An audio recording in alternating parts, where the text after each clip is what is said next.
Hi everyone, welcome to my channel. Today we're going to be talking about something that's difficult to talk about for most people. We've just experienced a lot of it, and so I thought I'd kind of share my perspective on how we had to make hard decisions regarding our pets. Now, for us, our pets are our family members. We treat them very well. I've got a big old mutt over here who's taking up over half the couch. He is spoiled to death, and we love them so much. We want to make sure that they're taken care of, and when it comes time, we want to make sure that they suffer as little as possible. So the first pet we actually had to make that decision about was one of our hedgehogs, Harley. We'll try to put a picture of her here. She was about 5 years old, and she was just getting to a point. She obviously had some cancer in her face, and it was getting to the point where she was struggling to do everything. So it was a very hard decision, but we knew in our hearts that it was time for us to let her go because she was not doing well, and we didn't want to see her suffer like that. So we put her down and laid her to rest. It was really hard to decide to do that. But with hedgehogs, you kind of know that they have short lifespans. Our other little hedgehog, Sherlock, he actually passed away in his sleep. We were considering having to put him down, but it happened before we even got to fully process everything to do that.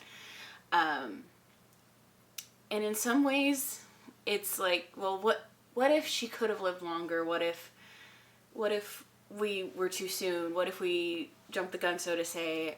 But I think when you really think about it, it's better to put them down early than to let them suffer longer than they need to. I actually heard a vet say, better a week too early than a month too late. And I think that that rings true for animals. Now, getting into more of a harder decision that we had to make is regarding Kaylee. She was our Sheltie, and she was from a really bad backyard breeding situation, and she had a lot of issues. She was blind and she was deaf, but I worked with her so hard, and she became such an excellent dog. She knew certain signs when I would tap her, and we had a little vibration collar, and she learned what each thing meant, and she could see a little bit of light, and that's how we would call her inside when she went outside by herself. And she was my baby, and I raised her from a little bitty puppy, and she was only, goodness, how old was she? She was only 4 years old when we had to make the decision to put her down.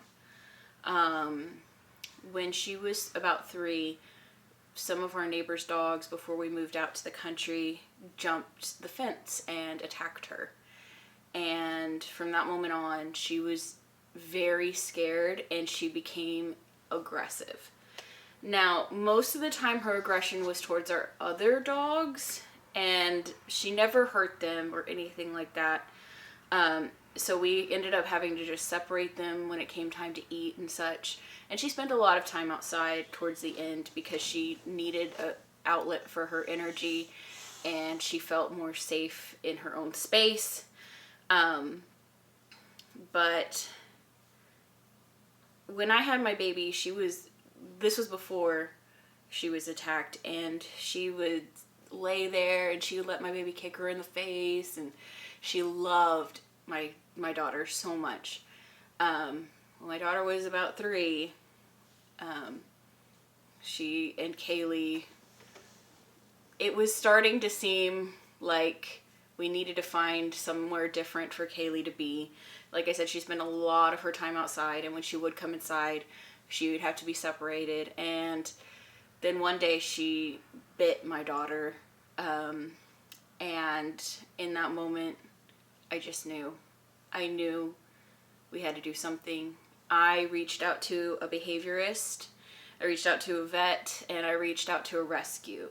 The rescue said, the lady was so sweet. She is known in our little town. She takes care of animals. She loves animals. And we had a long talk, and I had asked her if she would take Kaylee to her rescue, and she said that she would. However, she thought it wouldn't be fair to Kaylee because it seemed like she was so scared anyways, and being away from people who loved her would just make things worse. So her advice was to put her down. The behaviorist was like leaning towards that as well. She's like, there's some things we can try. She's like, but it's already escalated so far, and she thought that the best course of action was to put her down. And the vet, he's kind of old school, and he was like, yeah, once the dog hits that point, they're a safety concern, especially for your child.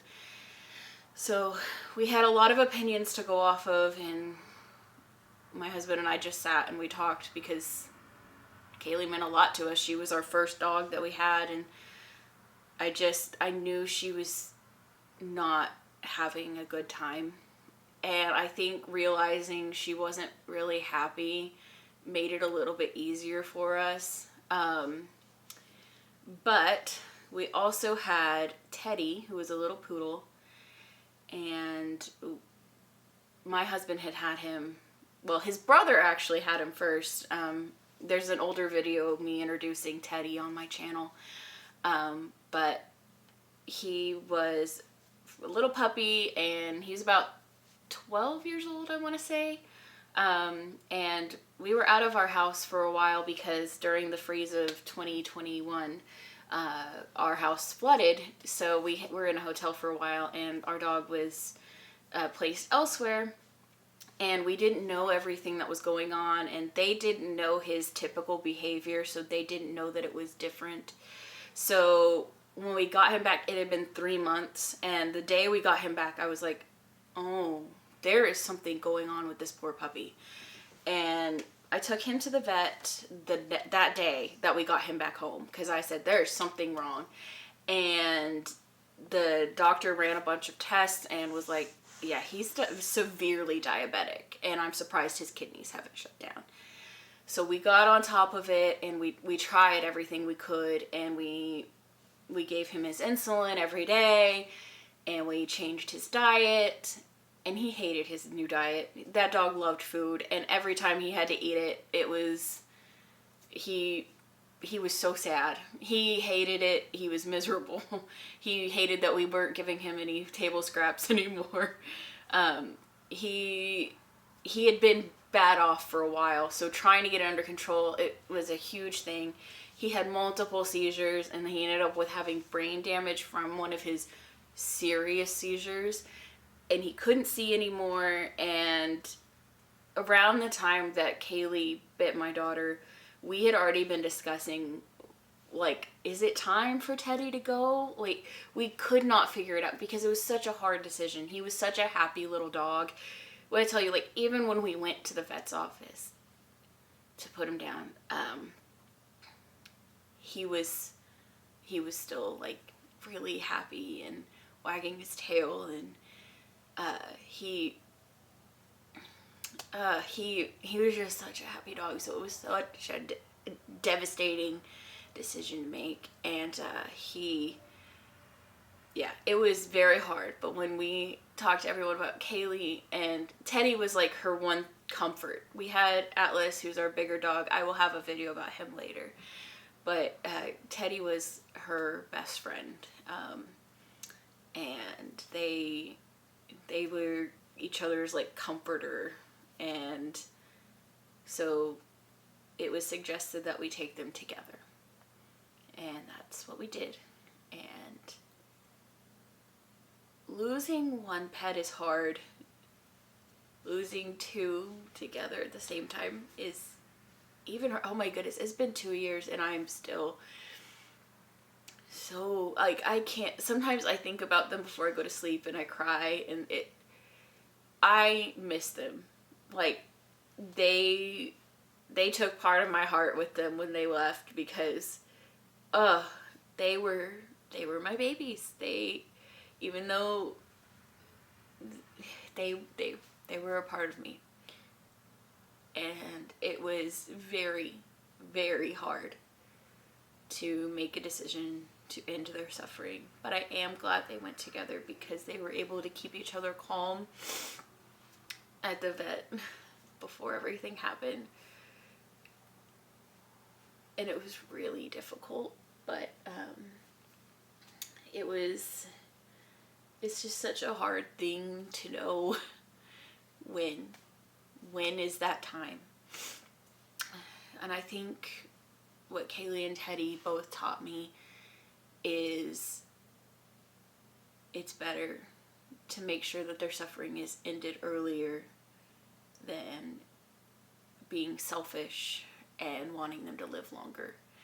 I think, honestly, Teddy probably should have been put down earlier. He was not even though he acted happy, I knew he was miserable. There were times where he would be in my lap and I would be petting him and he would just whimper because he was hurting so much. And that wasn't fair. And I feel, every time I think about them, I feel guilt, like in different ways for both of them. Both of them were such interesting little dogs, and they had their own complications, and they're both the runts of their litters, and they had other issues, and it is so, making these decisions about our family members, really, our little babies, is really hard. But if you've been there, if you love animals like I do, I know that it's hard. And then just last year, I've been seeing memories of this dog that also was dumped. We had 2 dogs dumped on our property. But that one, he kept running off. We live out in the country. We were trying to get a fence built, but we just could not get it up quick enough, and he ended up getting hit by a car. Even though he was only with us for like a month, he is buried with Kaylee and Teddy, and he meant just as much to us, even though he was only with us for a short period of time. I very adamant about animals and keeping them safe, and it was very hard to see that happen. We were trying to get him to warm up to us, and he was so scared. I don't know what happened in his past life, but it breaks my heart when I think about all the babies that are outside. And I wish that they weren't in the ground. I wish that I could still play with them and hug them and everything, but they're gone. Anyways, this got really depressing. I know it's a depressing topic anyways, but yeah. And I mean, we live in the country. We lost some really good chickens too. It's a hard thing, and for my daughter especially, she's only 5, and this started early, around 3, so she's had to come to grips with death at a very early age. In some ways I think it's good because she has a better understanding of it than most kids do, and she really understands they're gone, they can't come back, and she knows that the reasons behind it. Unfortunately, I think the whole issue with Kaylee is one of her earliest memories because she brings it up fairly often.